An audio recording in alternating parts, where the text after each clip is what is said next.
جس نماز میں اپنے مرحومین کو یاد کیا جاتا ہے۔ اگر والدین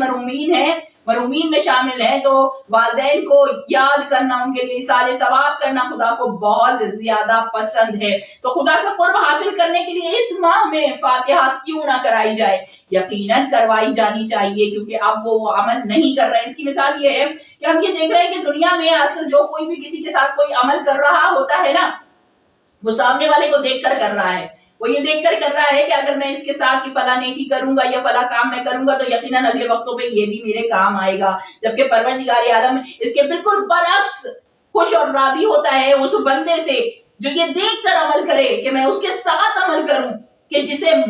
مجھے اس سے کوئی امید ہی نہ ہو کہ یہ میرے ساتھ کچھ کرے گا، کوئی نیک عمل کرنے کے قابل ہوگا، یعنی جو بالکل عمل کرنے سے معذور ہو اس کے ساتھ نیکی کی جائے، جو اس کے دل سے دعا نکلتی ہے نا، پروردگار عالم کی بارگاہ میں وہ دعا زیادہ قبول و مقبول ہوا کرتی ہے۔ اور اس کے لیے ایک روایت ایک آپ کے سامنے آقا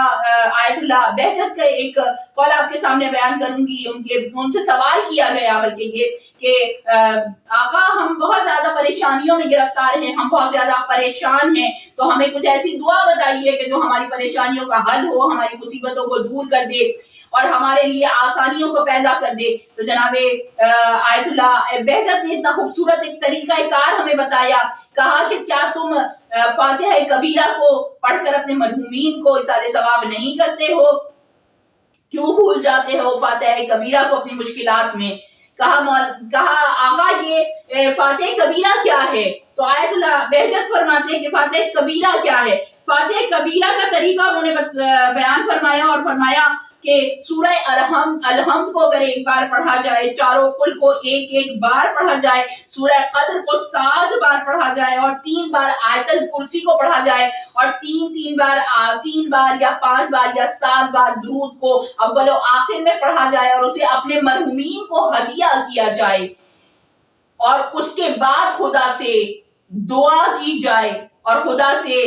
وسیلہ بنایا جائے، محمد و آل محمد کا واسطہ دے کر اگر دعا کی جائے اپنی پریشانیوں اپنی مصیبتوں کو دور کرنے کے لیے، تو یقیناً وہ پروردگار عالم تمام تر مصیبتوں اور پریشانیوں کو جلد دور کر دیا کرتا ہے اور اس کی زندگی میں آسانیاں آ جایا کرتی ہیں۔ یہ وہ مہینہ ہے کہ جس میں جہاں اجر دگنا ہو رہا ہے، جب ہم اس مہینے میں صدقہ دیں تو اس کا اجر دگنا ہمارے پاس آ جایا کرتا ہے۔ تو صدقہ دیں تو اپنے مرحومین کی نیابت میں صدقہ دیں۔ جو اعمال ہم پچھلے ماہ میں کر رہے ہیں ان اعمال کو جاری و ساری رکھتے ہوئے اپنے مرحومین کو یاد رکھیں تو یقیناً ہمارا پروردگار ہم سے جلد خوش اور راضی ہونے والا ہے۔ جب اس ماہ رمضان میں ہم قرآن کی تلاوت کریں تو اگر ایک اشرے میں ہم ایک قرآن ختم کرتے ہیں، ایک قرآن پڑھتے ہیں، تو وہ قرآن اگر ہم صرف اپنے لیے پڑھ رہے ہیں، دوسرا قرآن ہم اگر شروع کریں تو اپنے مرحومین کے لیے شروع کریں، تیسرا قرآن اگر ہم شروع کر رہے ہیں تو ہم ہرگز بھی محمد و آل محمد کے فضائل کو نہ بھولیں، ان کی فضیلتوں کو، ان کے وسیلے کو نہ بھولیں، اور پھر ہم اپنے مرحومین کو وہ تمام قرآن اگر ہدیہ کریں تو نہ صرف یہ کہ ہمیں مرحومین کو ایصال ثواب کرنے کا بھی ثواب ملے گا اور ہمیں خود اس ماہ میں عبادت کرنے کا اجر و ثواب زیادہ میسر آئے گا۔ یعنی کہنے کا مقصد یہ ہے کہ جو یہ کہتے ہیں کہ اس ماہ میں مرحومین کے لیے فاتحہ کا انتظام نہ کیا جائے، ان کی فاتحہ نہ کروائی جائے، وہ بالکل غلط ہے۔ اس مہینے میں لازمی اپنے مرحومین کو یاد رکھیں تاکہ آپ کا جو اجر و ثواب ہے، جو بھی آپ اعمال کر رہے ہیں، وہ پروردگار عالم کی بارگاہ میں زیادہ سے زیادہ قبول ہو۔ اور ہمارے جتنے بھی علماء اکرام ہمیں طریقہ کار بتاتے ہیں فاتحہ کو ایصال ثواب کرنے کا اور مرحومین کے لیے کوئی بھی عمل کرنے کا، ان کی نیابت میں عمل کرنے کا، یقیناً ہم اگر ان اعمال پر اپنے ان علماء کے بتائے ہوئے ان اعمال پر، اپنے ائمہ علیہ السلام کے بتائے ہوئے ان اعمال پر عمل کریں تو یقیناً ہم پروردگار عالم کا قرب پانے میں کامیاب و کامران ہو جائیں گے۔ یہ رمضان کا مہینہ ہے کہ جس میں پروردگار عالم آواز دے کر کہتا ہے کہ اے میرے بندو، جو طلب کرنا چاہتے ہو مجھ سے طلب کرو، میں تمہارے اس روزوں کے عوض میں تمہاری ہر حاجت کو قبول کروں گا، تمہاری ہر مشکل کو دور کروں گا، کیونکہ یہ وہ مہینہ ہے کہ جس میں مقدروں کو لکھنے والی راتوں کو نازل کیا گیا، اس میں شب قدر کو نازل کیا گیا۔ یہ وہ شب قدر ہے کہ جس کی فضیلت کا ہم اندازہ ہی نہیں لگا سکتے، کہ جس میں پروردگار عالم ارشاد فرما رہا ہو تم جانتے ہی نہیں ہو یہ شب قدر کیا ہے۔ وما ادراکا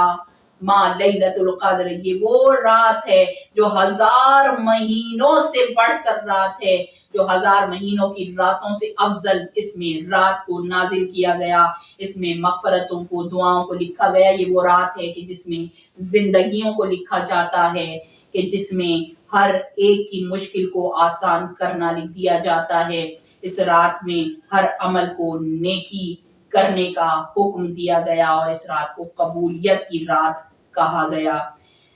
پروردگار عالم کی بارگاہ میں دعا ہے کہ پروردگار اس ماہ رمضان کی ہر عمل کو کرنے کی توفیق عطا فرمائے، ہم سب کے تمام اعمال کو محمد و آل محمد کے صدقے سے اپنی بارگاہ میں قبول و مقبول فرمائے، اور ہم سب کو زیادہ سے زیادہ قرب الہی حاصل کرنے کے لیے زیادہ سے زیادہ نیکیاں کرنے کی توفیق عطا فرمائے، اور ہم سب کو اپنے تمام مومنین اور تمام مرحومین کو اپنی دعاؤں میں اور اپنے ہر عمل میں اور اپنی ہر عبادت میں یاد رکھنے کی توفیق عطا فرمائے۔ بس آج کے لیے اتنا ہی وآخر دعوانا الحمد للہ رب العالمین، وصلی اللہ علی سیدنا محمد وآلہ الطیبین الطاہرین، اللہم صلی علی محمد وآل محمد وعجل فرجہم اجمعین۔